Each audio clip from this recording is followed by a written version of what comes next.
bah vous êtes là. Bah en fait, je vous attendais, hein, la vidéo a démarré, c'est vrai déjà. Bon, voilà, écoutez en position, direct. Hein. Bon, allez, un petit peu d'humour sur les vidéos, ça fait pas trop de mal, surtout dans cette période-là. Donc aujourd'hui, on va voir un nouvel exercice qui est super intéressant, je trouve.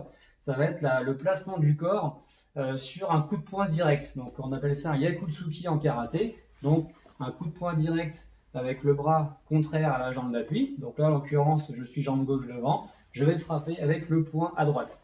Donc là, la particularité, c'est qu'on a souvent tendance à vouloir frapper un peu n'importe comment. Ce qu'il faut savoir, je vais enlever la manche, il faut toujours frapper avec la partie index et majeure pour avoir le prolongement de l'avant-bras. Donc beaucoup de gens malheureusement tapent au milieu, donc en suivant ici, en pensant que c'est au milieu, alors qu'en réalité, les deux phalanges qui sont en face de l'avant-bras, c'est bien celle-ci, vous voyez la ligne de l'avant-bras, et vous aurez beaucoup plus de puissance, et surtout, vous tapez avec sécurité pour ne pas vous casser le poignet. Ça, c'est très important. Donc tout de suite, on se met en place.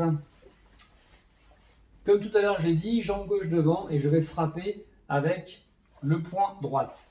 Donc là, vous allez voir que le développement de la technique, donc je vais déplier mon bras, et au dernier moment, je vais exécuter une rotation du poing pour frapper avec les phalanges.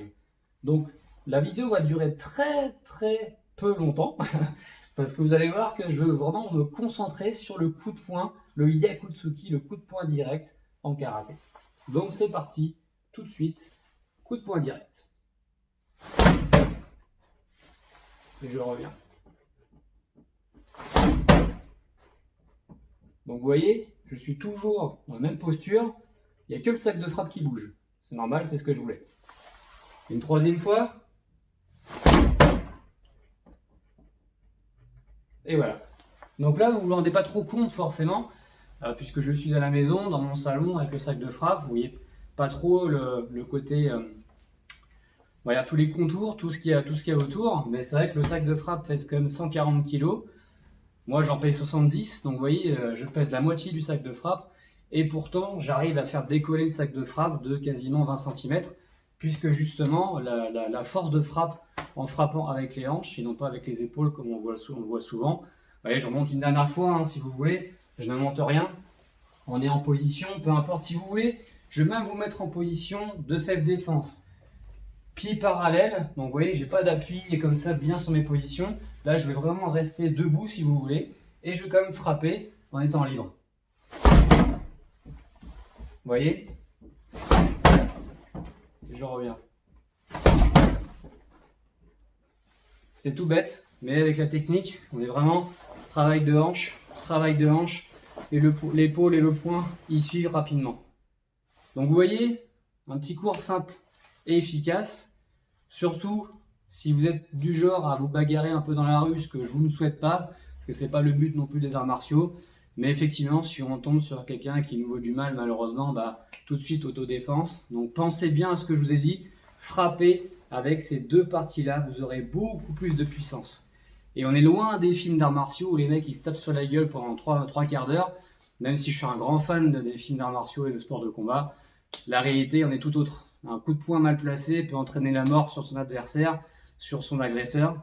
Donc c'est pas le but non plus. N'allez pas déchirer quelqu'un qui a juste picolé ou fumé un petit bédo.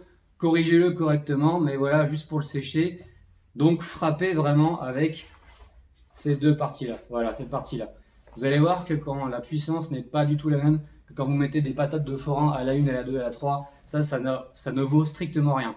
Déjà, on a 10 000 ans pour pouvoir l'esquiver, et en plus de ça, ça n'a aucune puissance. Non, ça en a une quand même, mais disons que ça n'a rien à voir avec ce coup de poing-là.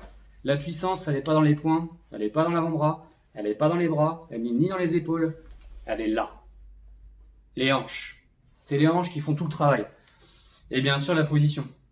Mais quand on maîtrise les espaces, quand on maîtrise les positions, c'est ça aussi l'avantage quand on fait du karaté, c'est qu'on maîtrise bien les espaces, on maîtrise bien les positions, on est bien ancré sur les positions, travail de renforcement musculaire, de résistance musculaire, et donc là, automatiquement, c'est difficile de balayer un karatéka, et donc voilà, le but, c'est de pouvoir bien ancrer au sol, et en plus, si après il y a bon travail de hanche, ça part tout seul. Donc voilà, Amusez-vous les amis, j'espère que la vidéo vous a plu. Et en tout cas, on se retrouve pour une prochaine fois. Housse!